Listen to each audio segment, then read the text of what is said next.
Mga master, okay lang bang? Huwag niyong skip ang mga ad sa aking mga video kung okay lang mga master. Salamat sa solid na suporta po. Yon, what's up mga masters? Nandito na naman tayo sa panibagong araw, panibagong kabanata na naman ang pagsasama-samahan natin ngayon guys.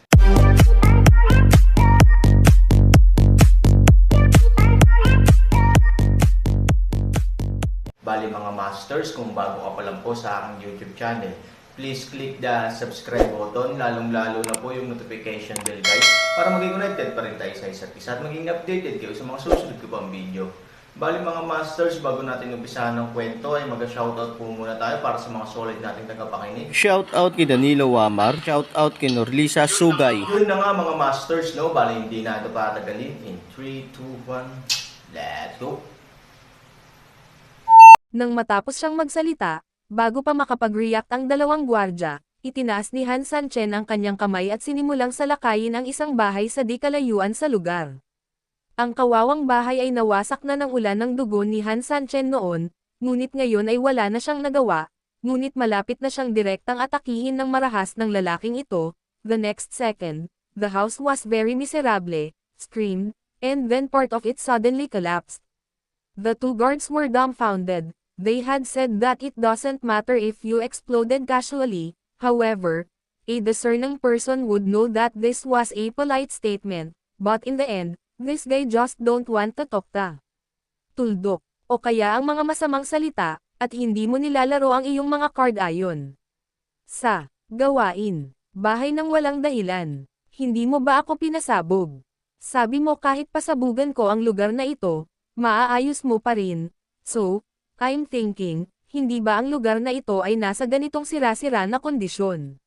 Saka mas mabuting pasabugan na lang, and then you can repair a new one. Mukhang inosente si Han Sanchen. That is simply a vivid interpretation of my ignorance, focusing on the appearance of me being very innocent.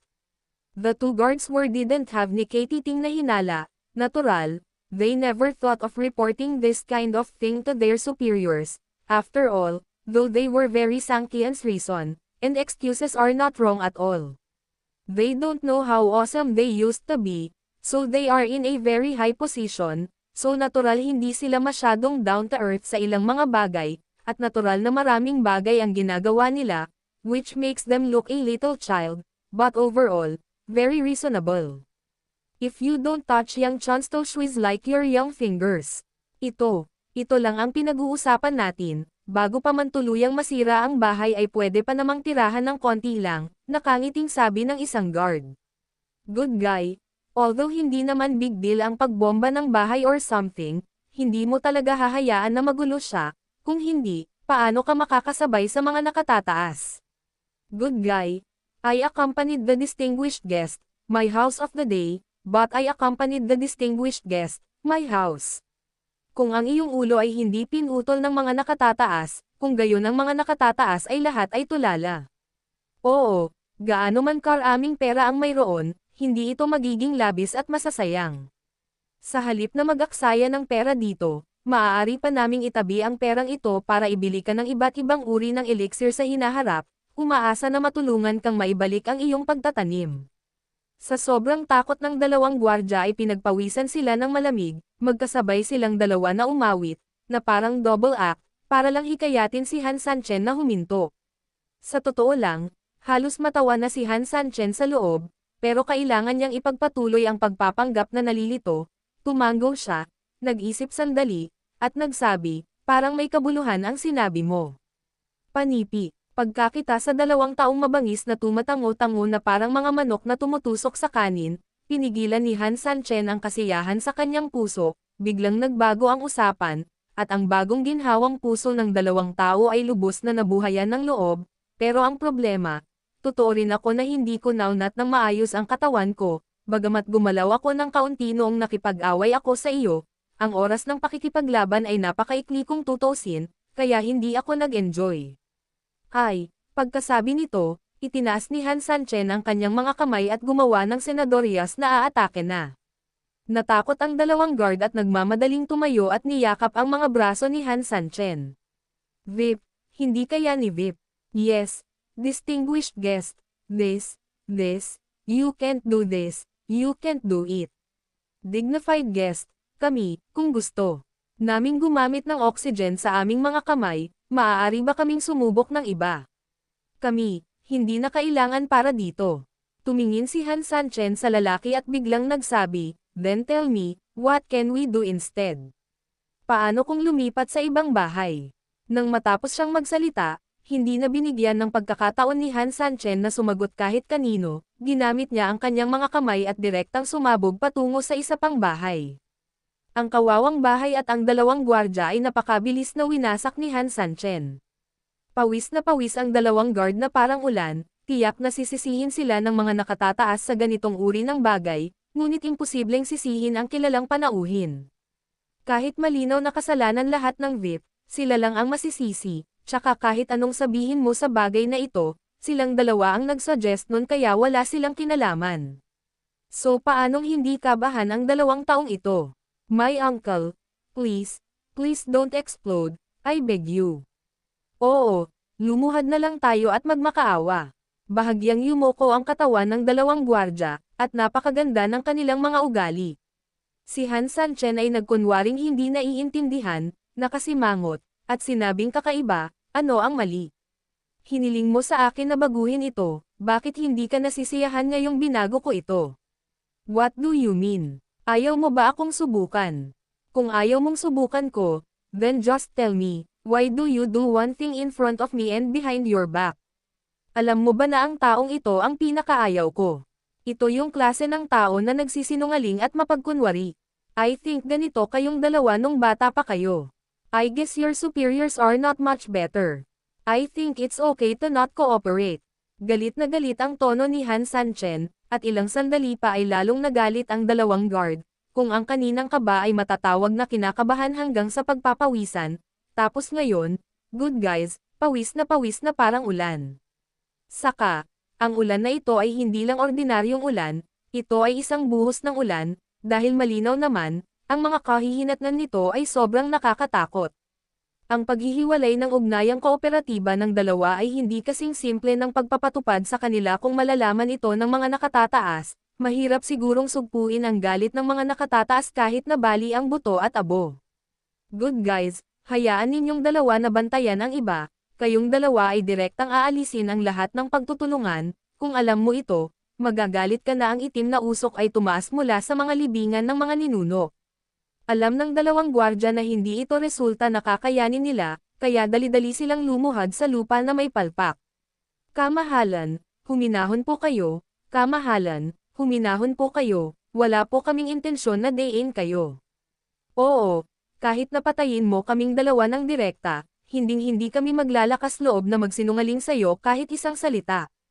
Eto, pasabugan natin ang bahay, paano kung ituloy mo?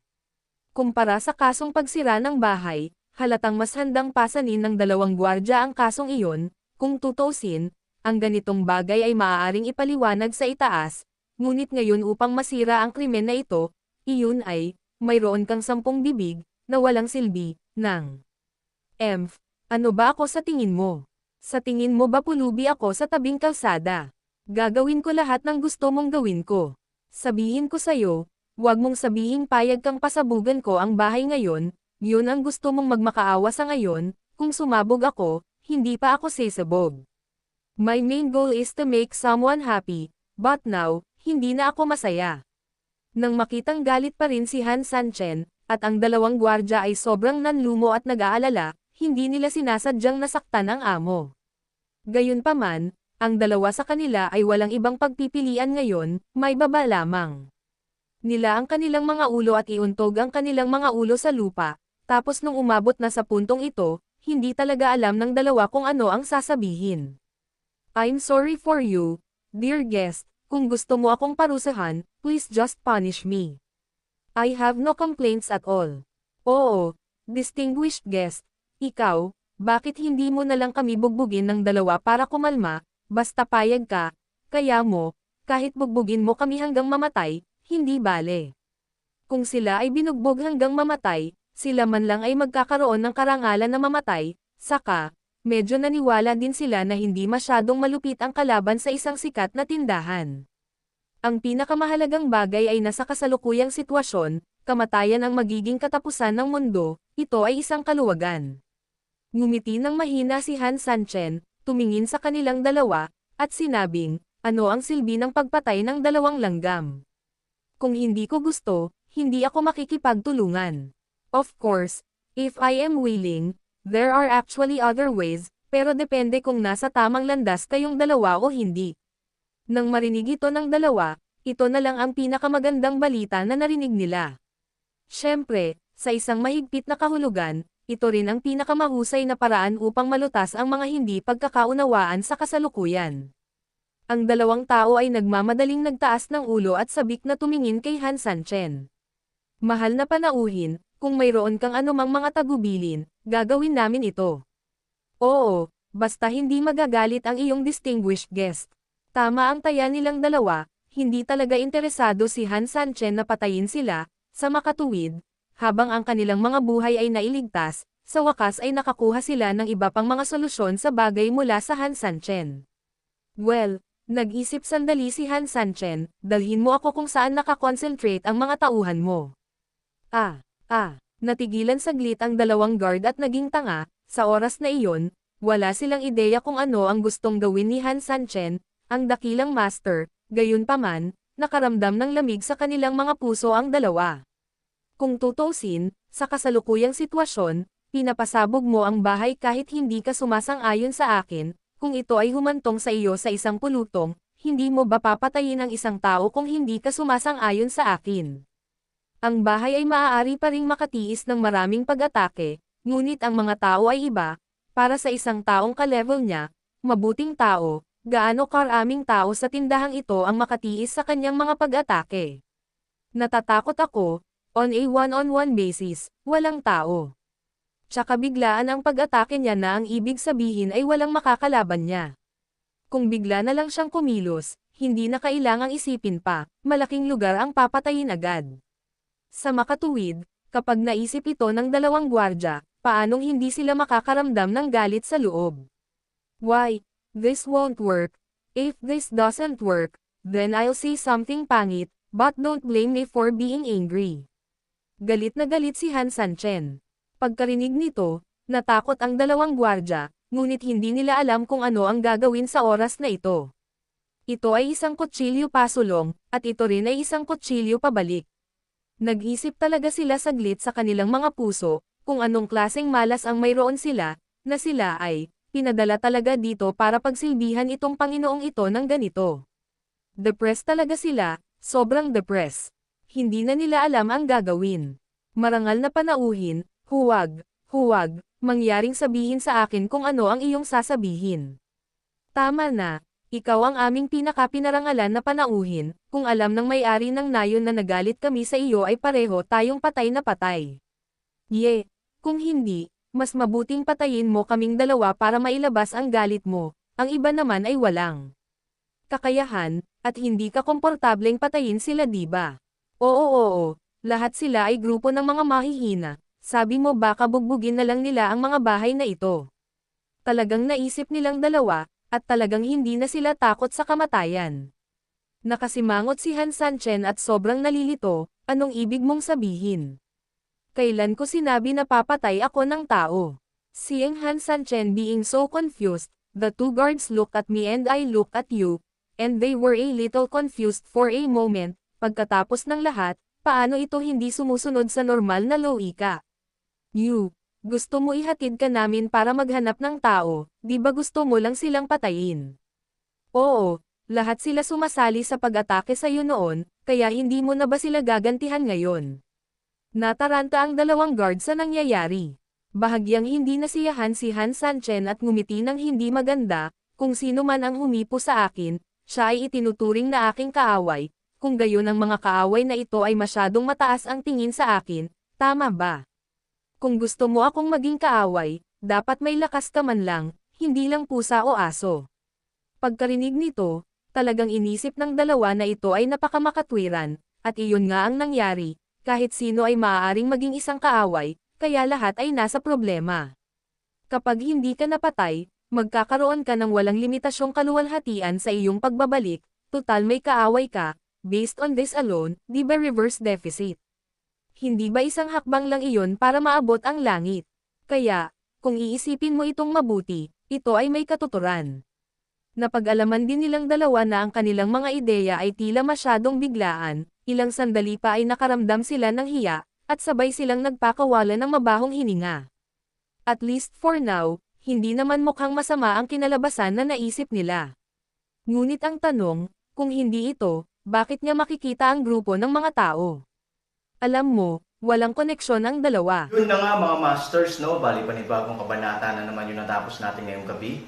Muli, maraming salamat po talaga sa walang sawang suporta po sa aking YouTube channel na talagang inaabangan niyo po ang bawat upload ko po. Bali mga masters, magkita-kita ulit po tayo bukas ng gabi at ngayon po ay magpapaalam po muna tayo. Bali mga masters, bye-bye!